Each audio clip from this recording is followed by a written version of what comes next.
Abnormal. The first enemy that the player sees once they load into Fallen Mode in Tower Defense Simulator. Fallen Mode happens to be one of the 4 main difficulties. The way you play the game is by placing down these little units that have weapons to kill off enemies and prevent them from reaching the back of the track. So when the player does inevitably play the hardest mode available to them for the first time, the abnormal enemy is going to be their first impression of the game mode. This is a rather simple enemy.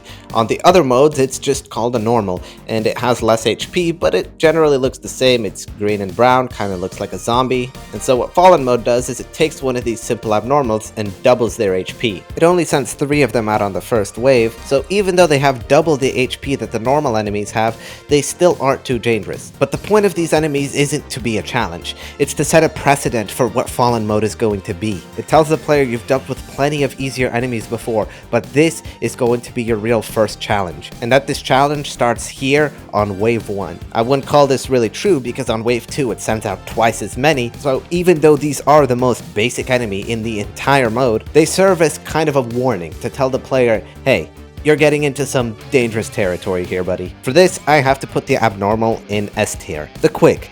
Just as the abnormal is a stronger version of the normal, the Quick is a stronger version of the speedy that you see in other modes. Now, this enemy I don't really like as much. It still serves the same purpose as the abnormal, but it kind of makes the player think that they're just going to be dealing with the same things as they've always been dealing with, except this stuff is just going to have more HP now, which really isn't true. The enemies do differ quite a bit. The Quick has 10 HP though, and it is, well, quick, so it does add an extra layer of defense that you need to use, although it's not really something that spamming more abnormals can't do as well, so I'm going to have to give the Quick a B tier.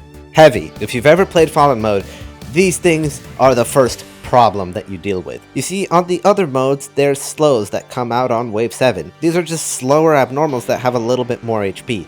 They aren't really all that dangerous, but what the player does know from seeing the abnormals and quicks before is that they have to expect a stronger version of the slow. But when only wave 5 comes out, it's time for these things, which have 60 HP. Not to mention there's 3 of them. So the player is definitely not going to have a good time defending. And if they haven't realized that they're dealing with some pretty hard stuff from seeing the abnormals and quicks, well, now they definitely know. Even though the heavy's an annoying enemy that forces you to quickly up your defenses, it serves its job really well. I'm gonna have to give this one an S tier. Fallen Squire. This guy comes out on wave 7. 2 waves ago you were dealing with 60 HP heavies. Now you have this red glowing guy with 300 HP. Oh, and also your towers that were supposed to attack the enemies in the front, well, now they will only attack the Fallen Squire and just let the other stuff through. Considering the way that TDS works is when you kill all of the enemies on a wave, you get extra money. The fact that you leak stuff now means you're not going to get extra money because you didn't kill every single enemy. This is an absolutely devastating combination, meaning that you have to either use some towers that aren't affected by the aggro modifier that the Fallen Squire has, or you just have to get a ton of defenses, which is kind of hard to get by on only wave 7. Here's what I have to say about it though. It's a gimmick enemy. It tries to introduce the new aggro mechanic to switch things up in TDS a little bit. I personally don't think it really fits into the gameplay because we've never seen anything like that before. It's kind of random that TDS just added it in, but because we're going to see this modifier later on in the game and the player kind of has to understand, the Fallen Squire serves as an enemy to teach the player what's coming later. So even though I don't like this mechanic, I'm not about to give it a low ranking because it serves its purpose. A tier. Breaker. At first, these enemies don't seem all too bad.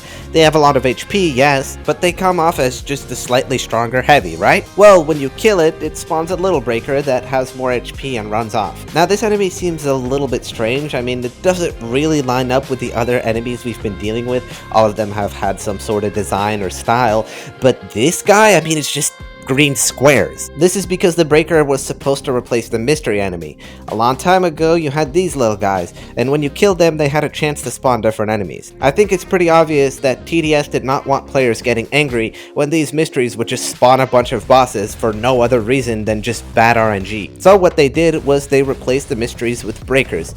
These don't really fit the game well at all. There's really not a point to have this little guy pop out, especially since he goes invincible while he's jumping, so he can jump over your traps or other defenses, which just makes him an absolute pain to deal with. This enemy is gonna have to go in the F tier. I'm sorry. Fallen Soul. This is our first hidden enemy on Fallen Mode, which has 40 HP. Basically, if you don't have hidden detection on wave 10, you're dead. Now, hidden detection is pretty fundamental to Tower Defense Simulator. We see it in the other modes. It's an integrated part of some towers, like, for example, Ranger never gets hidden detection. It's a core part of balancing, so of course Fallen mode needs to have some hidden enemies. But there's one thing I don't like about this, and it's that if you're coming into Wave 10, you've just spent all your money on farms or defenses, now suddenly you're basically 100% dead if you don't happen to have something with hidden detection already placed down. The reality is the game doesn't really give you enough time to prepare, especially if you're using some towers like Ace Pilot, which require quite a bit of upgrades before you can get hidden detection on them. So altogether, the enemy does warn the player about the fact that they need to start working on hidden detection, but it's definitely overkill since you're just dead on Wave 10 if you're not ready. The Fallen. This enemy comes on Wave 14, rather randomly. As a matter of fact, this enemy is just a quick on every single steroid that you can buy in the black market. This thing comes blaring out with 225 HP, and if you don't have some high DPS set up, you're just cooked. Now, Fallens are kind of essential to Fallen mode because, well, I think you could tell by the name, and they do actually heavily encourage the use of stunner towers, for example, Electroshocker or Freezer. This will add variety to the game, making things more fun, and all in all, Fallen is a pretty good enemy. Only concerns are the fact that on Wave 13 you're chilling, and then on 14 you're basically just dead. So it comes at you a little fast, but otherwise, A tier. Fallen Necromancer. This guy is an absolute tank. He's the strongest enemy you're going to be seeing for a while, with 1200 HP, and he's able to spawn a bunch of these little skeletons, which get pretty dang annoying. Now this tower has an upside and a downside.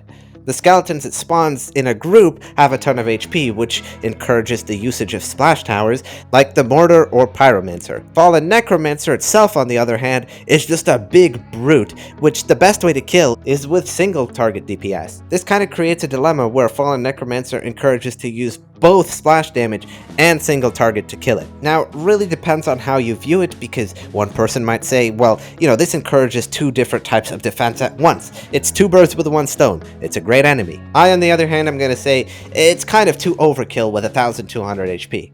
The whole aspect of Fallen Necromancer is that its spawns are supposed to be dangerous, when in reality, the amount of HP the thing itself has is what makes it dangerous. This thing should probably spawn slightly stronger skeletons, but definitely have a lot of reduced HP so that the player can focus on one thing, that being the crowd control. C tier. Fallen Hazmat. This thing is immune to an absolute crap ton of stuff, but it's not too strong. It has 150 HP. It also comes with 60% defense, which basically means all of your towers just do a lot less damage to it. It feels like it's supposed to kind of do the same thing that the Necromancer is, which is require crowd control, since this thing is just spawned in a bunch of hordes, except you can't stun them, so I guess it kind of helps penetrate through some melee towers. It does create some sort of a weakness in your defense, but it's not really a notable enemy whatsoever. As a matter of fact, you can tell based on how little I've had to talk about it. C tier. Fallen Jester.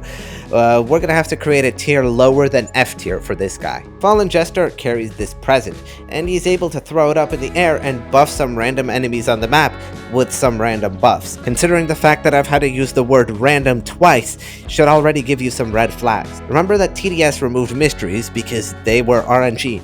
The game should not be based on RNG at all, except Fallen Jester. Well, that's the very thing it does. Take Wave 19 for example.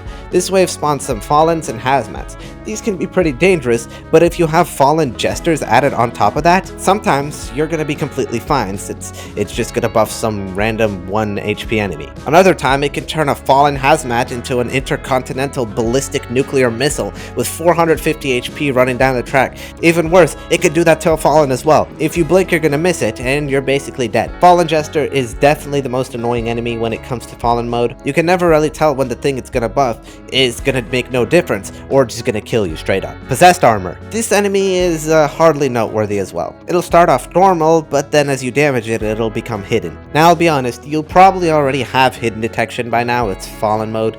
You've had to get plenty up for earlier, so you're probably already gonna deal with this thing just fine. I guess it's kind of trying to trick the player into thinking that they're going to be okay, and then the thing suddenly turns hidden and they have to defend. It's really not that strong. It's kind of fast, but not enough. All in all, it just really doesn't make that much of a difference on the gameplay. I'm gonna have to put this thing in D tier. Fallen Rusher. Remember the quick Fallens from earlier? Well, now you basically have an even quicker one that has more HP. It's really not that unique, minus the fact that it can't get stunned. So what the Fallen was encouraging earlier for you to get stuns up for fast enemies, this thing just kind of screws that whole thing over. Like, well, if you have stuns, screw you, they're not going to do anything. Even then, it's not that dangerous of an enemy, not all that noteworthy. I'm going to have to give it a C tier. Fallen Giant. It's been a while since we've seen an enemy stronger than the Necromancer, but here it is.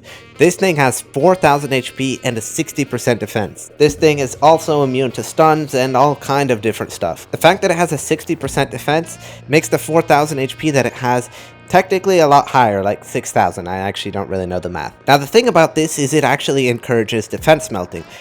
It's pretty hard to deal with a 4,000 HP enemy, let alone all the stuff that is spawned along with it. So, if you have a tower like Pyro or Trapper that is able to melt its 60% defense, it could make it a lot easier to kill this thing. As a matter of fact, it encourages a lot of things in your defense. The defense melting, some high DPS, as well as creating weaknesses with the stuns you may be relying on, forcing you to defend even harder. Despite all that, it's still a fair enemy. It's not overly difficult to kill, but still puts up a challenge. I'm gonna have to give this guy an A tier. Fallen Hero. This thing literally has nothing special about it. I mean, it's just a slightly faster Fallen Giant. It's immune to stuns and freezes, but I guess it kind of poses a challenge. Still, not a very interesting enemy. D tier. Fallen Shield. This thing is a big problem. It has 8,000 HP plus an extra 2,000 worth of shield, which by the way, you will not make any money for. It also has a high defense and a bunch of immunities to stuns and freezes. This is one of those waves that really checks your defense. It makes sure that you're defending well and appropriately, because this thing is a difficult enemy to kill, and when you break its shield, it's gonna go pretty fast. This can actually be used to your advantage. If, for example, you're using Gatling, you may want to avoid attacking this thing until you've dealt with the other stuff. So in a sense, this thing also creates strategy. It could be a pretty annoying enemy, but it's still a good one. A tier. Fallen Seraph. This is one of the big differentiators from the old Fallen mode and the new one. The Fallen Seraph, as you can tell by its wings, is a flying enemy. This thing has 500 HP, it's fast, but otherwise a big problem. You really need something like Ranger, Ace, or other tower that can attack flying enemies. Now I really don't like how this thing just randomly appears on wave 29. If you weren't already investing money in flying defense, you basically have no chance now, as a bunch of these things with thousands of HP combined are now suddenly rushing at you. So although they really change up Fallen mode from what it used to be and add strategy, the way they're introduced and kind of forced into the game is not very fun. B tier. Fallen Tank. This enemy is like the Fallen Shield from earlier. As a matter of fact, the only difference is that it doesn't have a shield, and that's about it. Now it's just a fast enemy. It really is a fall from grace, I'll be honest, because back then, the tank used to be an actual big concern. Whenever it was time for wave 30, you always had to think like, oh my god, how am I going to defend this thing? But now with the existence of all the other difficult enemies, this guy really doesn't stand out. I guess he's kind of challenging, but it really doesn't make a difference.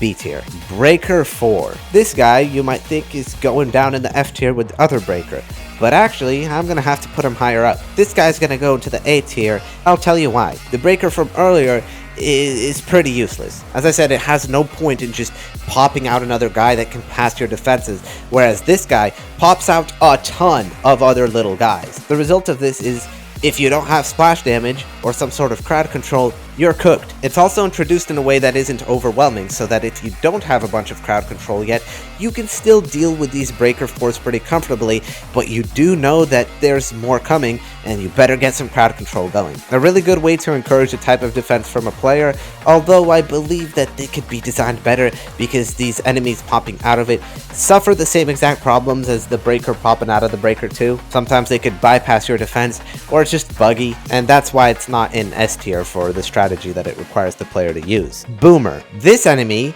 is actually pretty interesting. If you kill it near your towers, it's going to make your towers a lot weaker. Back then it used to stun your towers, and now it doesn't, thankfully. But the Boomer does require you to think about your placements. You don't want to put stuff too close to the track, because then when the Boomer explodes, your stuff's just going to get a lot weaker. Also, it'll make your melee towers weaker, so that's something to think about. But unfortunately, this thing is going to have to go in D tier. You've already had 31 waves to build up your defense. This guy just kind of comes in here randomly and says, well, if you didn't happen to have your stuff in better spots, now you're gonna get punished for it 31 ways later. The only real way to counter Boomer is if you already are familiar with Fallen Mode and decide to place your towers far away from the track to keep them safe. In that case, it would be higher up, but as a first impression, Boomer is not really a fun enemy. Corrupted Fallen. This thing is literally just another Fallen Rusher. Like, there's nothing original about it. I guess it can be stunned, so hey, there's some more usefulness to your Staller towers. But yeah, other than that, boring enemy. C tier. Fallen Summoner.